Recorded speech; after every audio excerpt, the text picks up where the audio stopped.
Hospital porters' pride and dignity stop the New World Order. Welcome to Hapanwo TV.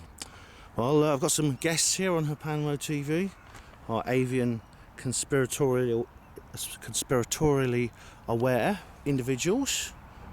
That's it, that one over there's just done a shit, that seagull. I think when I opened the bag, I think they thought I had some bread, which is why they all came running. Well, the reason I'm here actually is this here is the River Isis, better known to you as the Thames, and that there's the Salter steamers, famous tourist boats in Oxford, and over there is the Dreaming Spires, because I'm actually on Christchurch Meadow, and that's that there is Folly Bridge. The reason I'm here actually is because today is December the 21st. 2011, which of course is the Winter Solstice. So I'd like to wish all Hapanwo TV viewers a very happy Winter Solstice. This river here, you may recognise it actually from a film I did a few months ago. I did a film called River Ghosts, which I'm not going to put a link in the description box because I'm a bit embarrassed about it. I don't think it was my finest work. I was slightly drunk when I shot it actually. And when I look back now, I look like a bit of a twat, quite frankly. But anyway, I was on the other side of the river at the time. So I'm on the Christchurch side. That over there, if you see, we'll see them a bit clearer in a minute, are the boat sheds. Oxford University's boat sheds where they keep their boats, the rowing boats, these high-speed racing boats that you often see going up and down this river. Although today, actually, it's the first time in ages I've not seen any boats on the river. They're not rowing at all. Now the reason I'm here is because I'm going to carry out a little ritual I always carry out on solstice time. Now, as you know, I mean, I've discussed things such as religion, and I'm sure you're aware that I'm not religious in any way. I don't adhere to any religion, even though I was brought up a Catholic. My mother didn't baptise me when I was a kid, which I'm very grateful for. I mean, she respected my right to choose. I was actually baptised at the age of 17 of my own choice, but I later recanted that. But basically now I don't have a religion. Now a lot of people are going to say, well, that means you're an atheist, you're a Richard Dawkins type atheist, and well, no, I'm not. And this is where the confusion and the cognitive dissonance sets in. Right? This is where steam starts spurting out of people's ears and they yell, does not compute, does not compute, does not compute. Because in our society we're given really only two choices. You have to have if you believe in God, that is you choose some off the shelf package religion, or if you'd reject that, then you have to be a materialist atheist who believes in nothing. And when you die, that's it, and please give me my MBA. Those are the only two choices we're given. There's no third option, there's no middle way. Oh, at least there is, but it's not really encouraged in our society, and very few people are sort of aware of it. It's not really a part of popular culture. Well, the middle way, the third option, is what I choose, because I consider myself a spiritual person. I mean, if someone asked me, does God exist? I would say, yeah, I believe there's a consciousness to the universe that is convenient to call God. But none of the religions have any clue what that is. None of the religions know what that is. In a sense, a religion is a form of mythology built around that. So, you know, as I say, I'm a spiritual person. My own spiritual beliefs sort of come down more to the kind of pagan, pantheistic type sort of ideas, you know, and one of those is associated with the natural calendar. The natural calendar being that which pagans used to believe in, pagans used to adhere to.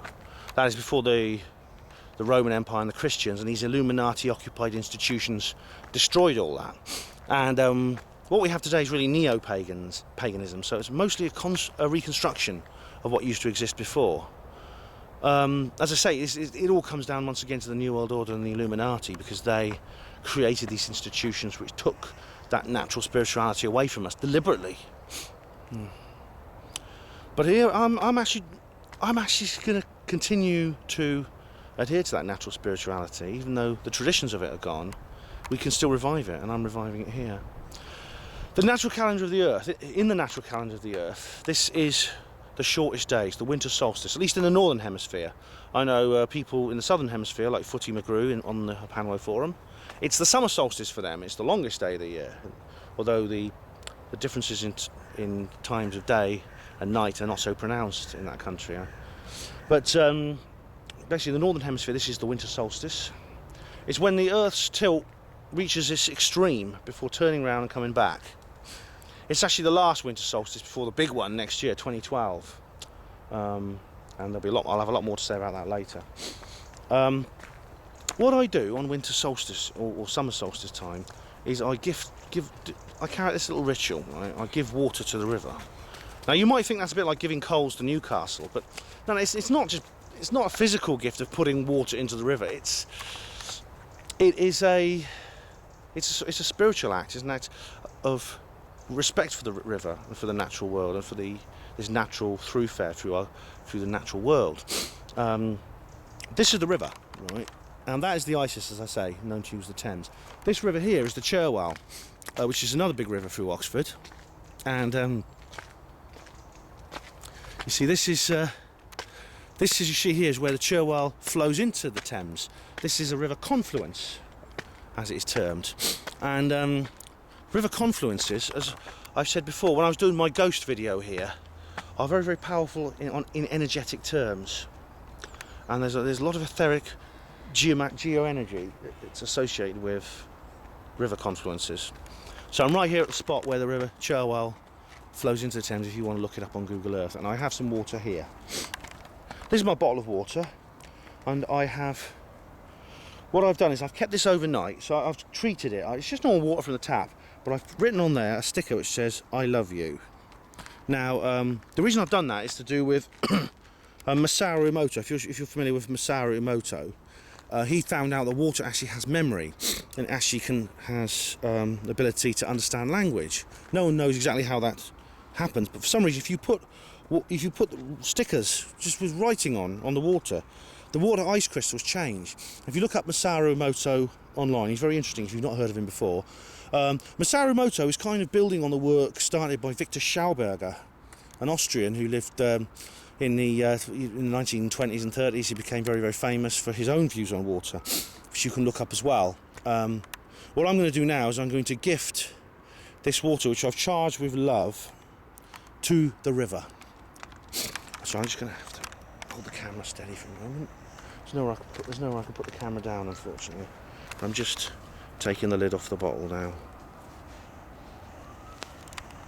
This is my winter solstice gift to the river. I hope you can see it. I can't. There we are.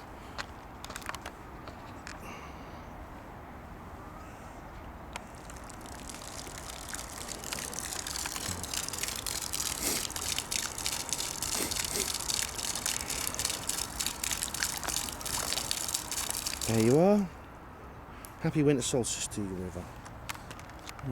And as I said, happy winter solstice to you too, Her Panlo TV viewers. Hospital Porters, pride and dignity, stop the New World Order.